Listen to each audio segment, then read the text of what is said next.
Tower হ্যামলেটের Stepney green ওয়ার্ডের spicy byte রেস্টুরেন্টে 10ই November রবিবার কমিউনিটি নেতৃবৃন্দরা এক সান্ধ্যকালীন চা চক্রে মিলিত হন।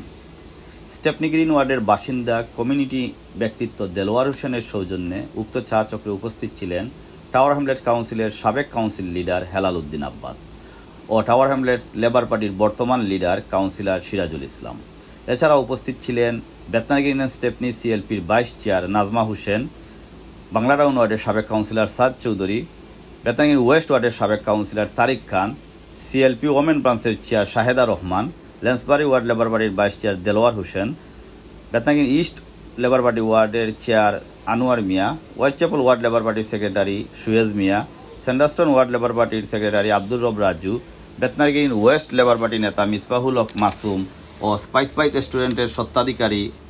শেডুয়েল ওয়ার্ড লেবার পার্টি নেতা Syed Foyzul Islam. News desk, voice of Tower Hamlets, London.